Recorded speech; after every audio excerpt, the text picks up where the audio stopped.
Eksekusi pengosongan rumah dinas di Kompleks Kampus Institut Teknologi 10 November atau ITS Surabaya berlangsung ricuh. Pihak penghuni rumah menghadang dan melakukan perlawanan saat petugas ITS hendak melakukan pengosongan rumah. Petugas pun sempat menyeret sejumlah penghuni dan mendobrak pintu rumah agar bisa masuk ke dalam. Bapak sudah masuk ke rumah ini, maka Bapak sudah memasuki lahan kami. Ini sekali lagi, ini lahan kami. Ini rumah kami. Jadi kalau Kericuhan pengosongan rumah dinas ITS Blok U nomor 146 ini terjadi usai petugas membacakan surat keputusan eksekusi pengosongan karena negosiasi alot penghuni rumah dari keluarga almarhum Dino Kilan menghadang petugas keamanan kampus di depan pintu utama. Bahkan petugas menyeret keluar 3 penghuni rumah yang menghadang agar bisa masuk ke dalam.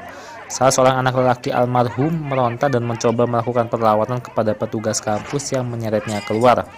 Petugas terpaksa mendobrak pintu utama rumah berukuran 400 meter persegi tersebut karena dikunci dari dalam. Begitu dibuka, petugas penertiban kampus langsung mengeluarkan barang-barang milik penghuni. Pihak penghuni rumah dinas yang menempati sejak tahun 1997 ini menolak dieksekusi karena merasa membangun sendiri rumah tersebut dari KPR BTN. Sedangkan pihak kampus tidak memberi ganti rugi yang layak dan manusiawi. ya, bahwasannya penguasaan rumah ini adalah sepihak. Ini rumah ini adalah dibangun oleh KPR BTN sesuai dengan SK Rektor. Bahwasannya rumah yang menempati, ini ada SK Rektornya. Seperti ini rumah yang menempati dengan kategori keempat seperti rumah kami ini adalah kategori yang rumah dibangun dengan biaya sendiri melalui kredit BTN mendapat ganti rugi dan biaya pindah. Namun kami mediasi dengan ITS tidak mencela-mencela dan tidak bisa memberikan ganti rugi, mereka menganggap tidak ada SK Rektor ini. Terus yang kemudian yang kedua, kami meminta bahwasannya eksekusi ini mana surat dari pengadilannya tidak ada. Jadi surat eksekusi pengadilan yang berkekuatan hukum tetap tidak ada. Tidak ada putusan yang inkrah itu tadi. Sebenarnya berapa kerugian yang diinginkan oleh pihak keluarga ini, Pak? Kami itu nggak minta banyak-banyak. Ada dosen dulu yang sudah mau menggantikan, ada SK Rektor lagi. Ada SK Rektor menyatakan bahwasannya rumah boleh dialihkan. Boleh dialihkan kalau misalnya ada dosen atau karyawan yang ingin menempati. Mereka sudah sepakat 100 juta. Oke, enggak masalah seperti itu.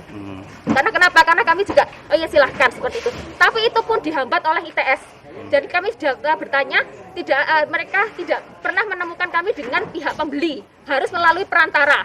Nah, apakah ini kok perantara? Apakah ini maklar atau bagaimana begitu? Langkah selanjutnya apa ini, Pak, dari pihak kuasa hukum dan langkah selanjutnya setelah ini? Langkah selanjutnya apa, Mbak? Kami akan melakukan perlawanan. Jadi kami akan melakukan gugatan hukum.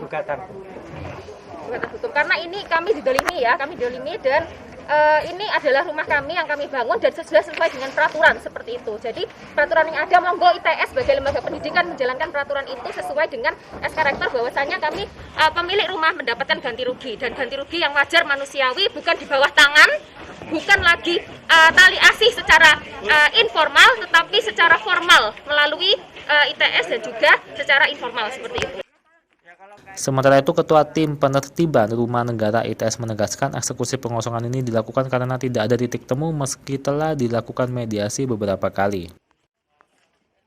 Rumah negara ini kan seperti yang disampaikan bahwa ini rumah negara yang membangun sendiri, tetapi di saat perjanjian itu memang penghuni dalam hal ini pegawai ITS itu memang sudah sepakat dan sudah menulis perjanjian bahwa boleh membangun sendiri dan saat itu bersama-sama lewat KPR, BTN. Nah, tapi diberi kesempatan untuk menempati sampai suami istri meninggal. Setelah itu anak tidak punya. Nah, dalam hal ini kami juga sudah memberikan toleransi 1 tahun. 1 tahun. Ya, bagi bapak ibunya yang sudah meninggal, anaknya diberi toleransi 1 tahun. Kemudian kita juga melakukan pemanggilan. Setelah 1 tahun itu kita sampaikan bahwa waktu sudah habis, ya. Terus dia terus bergeming terus dengan interpretasinya sendiri. Ya, interpretasi sendiri. Ya, silakan nanti kalau memang kurang puas kita ke pengadilan saja, nggak perlu berdebat di sini. Ya. Kemudian kita memanggil sampai surat panggilan itu sampai 4-5 kali. Ya. Nah, sampai 5 kali. Nah, sampai akhirnya dibuat keputusan karena mereka memang tetap menggunakan interpretasinya sendiri. maka tetap kita jalankan proses pengosongan dan ini berjalan kita toleransi 1 tahun lagi sehingga total itu 2 tahun.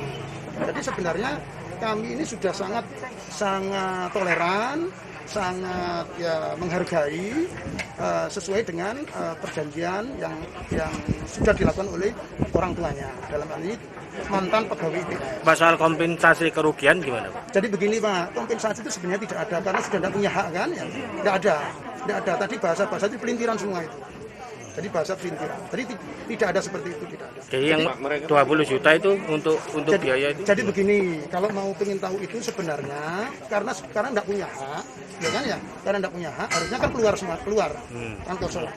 Kami mencoba untuk memediasi dan itu tidak bisa dipertanggungjawabkan secara hukum uang itu. Cuman semacam ada orang istilahnya gini yang mau gilirannya yang sesuai dengan antriannya itu kita sedikit berikan pejangan mau nggak membantu anak yang bapak ibu tidak ada sampai belum ditiru bantu, itu aja sebenarnya.